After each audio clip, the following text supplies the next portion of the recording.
Hello, praise lord my dear friends. எப்படி நல்லா இருக்கீங்களா? கர்த்தராகிய இயேசு கிறிஸ்துவின் நாமத்தில் உங்களுக்கு என் அன்பின் வாழ்த்துக்கள்.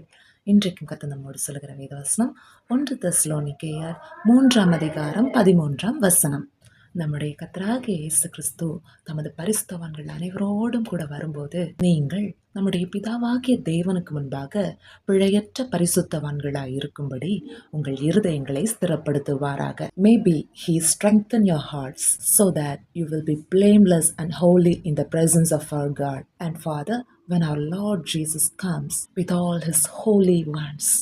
அருமையான தேவனுடைய பிள்ளைகளே, ஒரு ராஜாவுடைய குமாரனுக்கு கல்யாணம் நடந்தது. அப்பொழுது எல்லாரும் கல்யாண வஸ்திரம் தரித்தவர்களாய் ஆயத்தமாய் வந்திருந்தார்கள். ஒருவர் மாத்திரம் கல்யாண வஸ்திரம் தரிக்காதவராய் அந்த கல்யாணத்திற்கு வந்தார். ராஜாவின் வீட்டு கல்யாணம் என்றால் ராஜா முன்கூட்டியே எல்லாவற்றையும் ஆயத்தம் செய்திருப்பார். அப்போ ராஜா கேட்கிறார், ஏன் சிநேகிதனே, நீங்கள் ஏன் கல்யாண வஸ்திரம் தரிக்கவில்லை? ராஜாவுக்கு கோபம் வந்தது. ராஜா அவருக்கு தண்டனை கொடுத்து விட்டார்.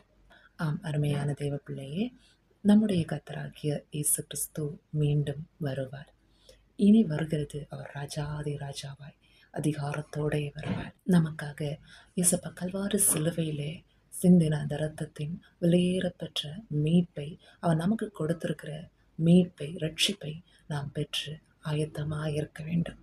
நம்முடைய இருதயங்களை அவர் ஸ்திரப்படுத்த பரிசுத்த ஆவியானவர் நமக்குள்ளே வாசம் பண்ணுகிறார். அந்த பரிசுத்த ஆவியானவருடைய அபிஷேகத்தை நாளுக்கு நாள் காத்து நம்ம அதில் பெருகுகிறவர்களாக இருக்க வேண்டும். ரட்சிக்கப்பட்ட தேவ பிள்ளைகள் ஆவியானவரால் நடத்தப்படுகிறார்கள். எனவே நம்முடைய பாதையில் ஜீவனும் சமாதானமும் உண்டு. நாம் நம்முடைய சொந்த முயற்சியால் அல்ல, தேவ கிருபையினால் ரட்சிக்கப்பட்டிருக்கிறோம். கர்த்தராகிய இயேசு கிறிஸ்துவின் இரத்தம் சகல பாவங்களையும் நீக்கி நம்மை சுத்திகரிக்கும். இயேசு கிறிஸ்துவின் இரத்தம் நம்மை சுத்திகரித்திருக்கிறபடியால், நம்முடைய பாவங்களை கழுவி இருக்கிறபடியால், அவர் நமக்காக தம்முடைய ஜீவனை நம்முடைய பாவங்களுக்காக ஒப்பு கொடுத்து நமக்கு அந்த விலையேறப்பெற்ற ரட்சிப்பை, அந்த விலையேறப்பெற்ற மீட்பை ஆண்டவர் கல்வாரி சிலுவையிலே தம்முடைய ஜீவனை ஒப்பு கொடுத்து நம்முடைய பாவங்களுக்காக, நம்முடைய சாபங்களுக்காக அவர் தம்மை ஒப்பு கொடுத்து அந்த தேவனுடைய பிள்ளை என்ற அதிகாரத்தை நமக்கு கொடுத்திருக்கிறபடியா நாம் நீதிமான்கள் ஆக்கப்பட்டிருக்கிறோம். நாம் பரிசுத்தவான்கள் ஆக்கப்பட்டிருக்கிறோம். நாளுக்கு நாள் நம்மை பலப்படுத்துகிறவர் பரிசுத்த ஆவியானவர். இயேசு கிறிஸ்துவுக்குள்ளாக நம்ம ஒன்றிணைக்கிறவர் பரிசுத்த ஆவியானவர். பரிசுத்த ஆவியானுடைய பலம் இருந்தால் நாம் சாட்சிகளாய் திகழ முடியும். வேதத்தில் பழைய ஏற்பாட்டில் நம்ம பார்த்தோம்னா தேவதாசர்களுக்குள்ளாய் அப்பப்போ ஆண்டவர் இறங்குவார். அப்பொழுது அவர்களுக்குள்ள பலன் வரும், அப்பொழுது அங்கு ஜெயம் உண்டாகும். ஆனால் புதிய ஏற்பாட்டில் அப்படி அல்ல. ஆண்டவர் பெர்மனன்ட் தேற்றவாளனாகிய பரிசுத்த ஆவியானவரை நாமக்குள் அவர் தந்திருக்கிறார். So permanent, it's not temporary.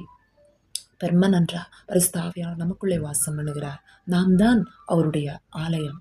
So இந்த உலகத்திலையும் பரிசுத்தமாய் ஆண்டவருக்கு பிரியமாய் வாழ பரிசுத்த ஆவியானவரை நமக்கு உதவி செய்கிறார். தெய்வ பிள்ளையே, நீதான் இந்த உலகத்திற்கு வெளிச்சம். நீ மலை மேலுள்ள பட்டணம், நீ மறைந்து வாழாதே. கர்த்தருக்காய் எழும்பி பிரகாசி. கர்த்தர் தாமே இந்த வார்த்தைகள் மூலமாய் நம்மை ஆசீர்வதிப்பாராக. ஆமென். God bless you all. Bye bye.